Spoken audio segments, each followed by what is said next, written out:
C'est parti. J'ai étudié mes chances, j'ai 13 chances sur 100 de gagner. Et je vais jouer 10 parties indépendantes à la suite.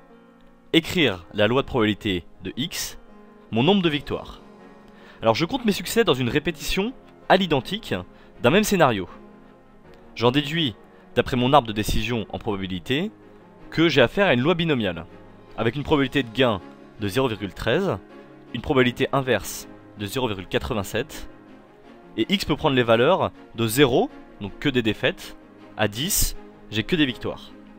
On applique une bonne rédaction pour la loi binomiale, avec comme paramètres 10 répétitions et 0,13 chances à chaque répétition, et d'après le cours, P de X égale K vaut K parmi 10, 0,13 puissance K, 0,87 puissance 10 moins K, probabilité inverse puissance le reste sur 10.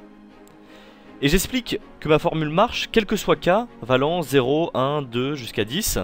En fait c'est cette formule générale qui s'applique à toutes les valeurs possibles de X qui va remplacer mon tableau d'habitude où j'ai besoin de détailler pour chaque valeur de X de probabilité.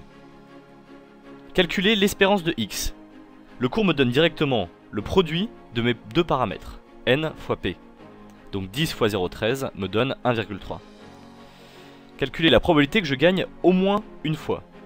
C'est donc X égale 1, 2, 3 jusqu'à 10. Mais quand je lis au moins, je pense 1 moins la probabilité que je ne gagne pas du tout. Donc que je perde tout le temps. J'ai donc 1 moins 0 parmi 10 fois 0,13 puissance 0. Donc tout ça, ça fait 1.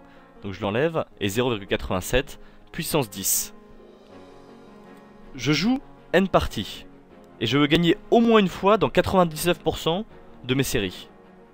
Même raisonnement. Je veux gagner au moins une fois se transforme en 1 moins toujours perdre.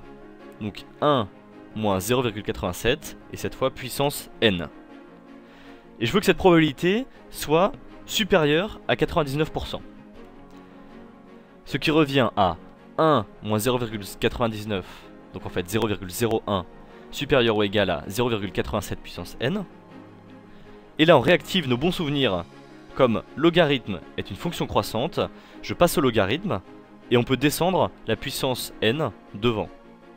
Enfin, n est, et attention ici, supérieur à notre quotient.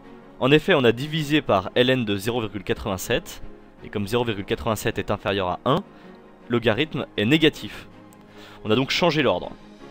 Et avec la calculatrice, on obtient 33,06, et comme n est un entier, n vaut 34. Il faut bien avoir mémorisé l'arbre de décision en probabilité pour identifier ici qu'on a affaire à une loi binomiale, répétition d'un même scénario. Après, on a classiquement le calcul de l'espérance, qui n'est qu'une question de cours, et l'étude de la probabilité d'au moins un succès, avec 10 répétitions, puis avec n répétitions, qui est vraiment un grand classique de la loi binomiale.